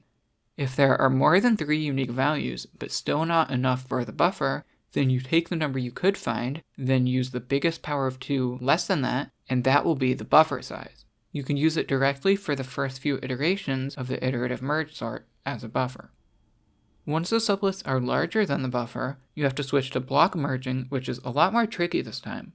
For each subsequent iteration, you set a very specific block size so that the number of blocks doesn't exceed the number of pieces in the buffer, and you use that as the basket for this step to rearrange the blocks. Now you just have to do the local merges, which usually requires a buffer, but since we have so few unique values, it means we can use rotation-based merging and it still has the same time complexity. With those cases included, the Grail sort algorithm is now fully functional.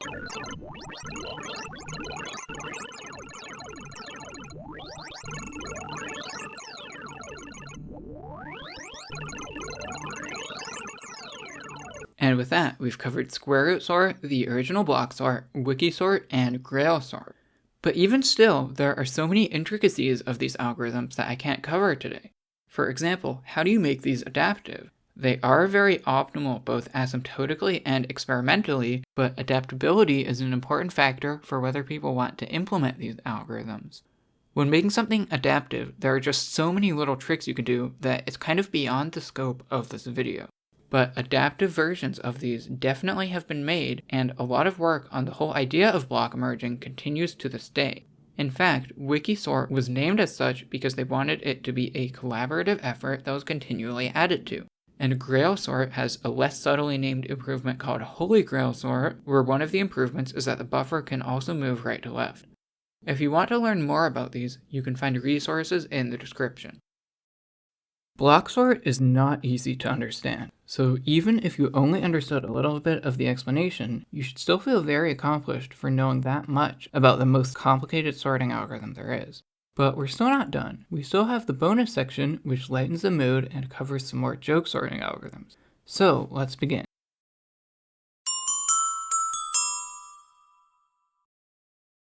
Starting with Stooge sort. The concept behind it actually makes a bit of sense. With something like merge sort, you have to sort each half recursively, and then do a combining step. Stooge sort replaces this combining step with another recursive step. Specifically, it sorts the left 2/3, then the right 2/3, and then the left 2/3 again, all recursively. When calculating 2/3, it's important to round up. Also, when the sublist size gets down to 2, you just compare the two and swap them if the first one's bigger. This is actually the only way pieces are ever moved. Due to the way it uses recursion, Stooge sort has a time complexity of approximately n to the 2.7, and involves a lot of unnecessary check operations. Slow sort is probably one of the best joke sorting algorithms. It's amazing just how inefficient it is. In contrast to quick sort, which uses a divide and conquer strategy, slow sort uses a multiply and surrender strategy. Just like merge sort, it starts by recursively sorting each half. But it doesn't just combine them. Instead, it checks the last piece from each sublist. The biggest piece of the list is simply the bigger of the two, so whichever one that is, it places at the end. Now that the biggest piece is at the end, it just sorts the rest of the list recursively. To see just how bad this is, consider n equals 10. The first function call has a linear cascade of smaller function calls, each of which has two half-size function calls, and each has its own linear cascade, and so on. The time complexity ends up being O of n to the O of log n, which is non-polynomial time.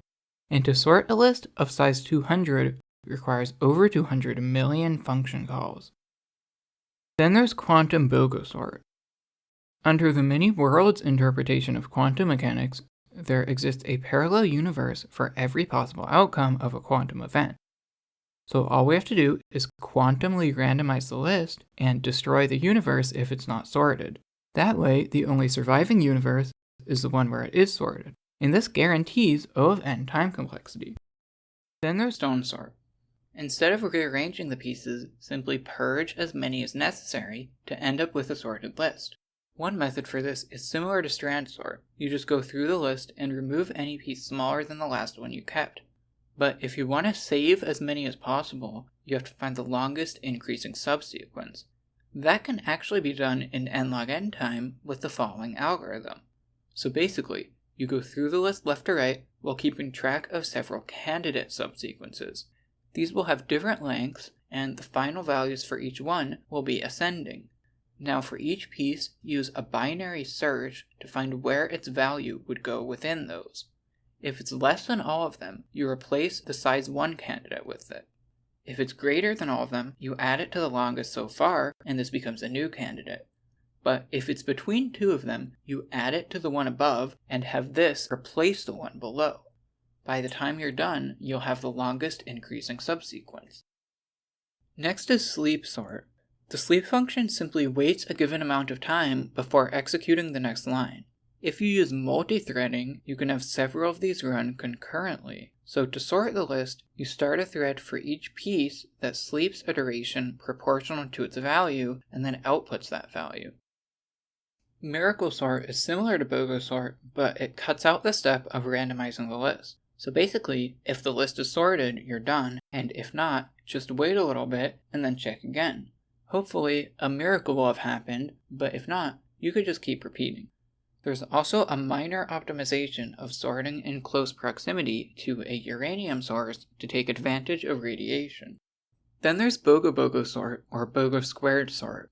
In regular Bogo sort, you check whether the list is sorted by going through each adjacent pair, and if even a single pair is out of order, so is the list. But another way to do this is to simply make a copy of the list, sort the copy, and then see if they match. This is what Bogo squared sort does. You might be tempted to sort this copy recursively, but that presents an issue. In order to sort the copy, you need to make another copy. Recursion only works if the sublist gets smaller every time, otherwise you get an infinite loop. So it actually uses a slightly different version of Bogo squared sort for this step, which I'm going to call BBS2. The alternate form is as follows. First, sort the first n-1 pieces using regular Bogo squared sort. Then, check if the last piece is greater than or equal to the one right before it. If yes, you're done. If not, randomize the list and try again. Bogo squared sort has a time complexity of O of n times n factorial to the n. Power sort is one of my new favorites. Suppose you're given two numbers a and b with a less than b. Now which is bigger, a to the b or b to the a? Well, if a and b are both bigger than the number e, then it will always be the smaller one to the bigger one, so a to the b. You can generalize this idea to more than two numbers. If they're all greater than e, then the greatest possible power tower will have them in literally ascending order. This can be turned into a sorting algorithm as long as all values are greater than e. You just iterate through all n factorial permutations of the list, evaluate the power tower for all of them, and whichever one is greatest, that will be the sorted list. All these joke sorting algorithms inspired me to come up with my own, which I'm going to call Identity Crisis Sort. It starts with a modified quicksort, which does a partition, but instead of sorting each sublist recursively, it sorts them with a modified merge sort. This modified merge sort sorts the right half first, then the left half, both using the modified quicksort, and then combines them. This makes for an algorithm that looks ridiculous, but is still n log n. And those are all the algorithms I have for today. With the sheer number of possible variations you can make, there are many thousands of sorting algorithms out there, so I can't technically cover every one. But even still, this is possibly the most extensive video on sorting algorithms ever made, so I really hope you enjoyed. Even though this is mostly a compilation video, it still took a ton of work to redo some visuals and audio, record new sections, and design icons for every algorithm. So if you found this valuable, make sure to like and subscribe. Thank you for watching, and I'll see you next time. Bye!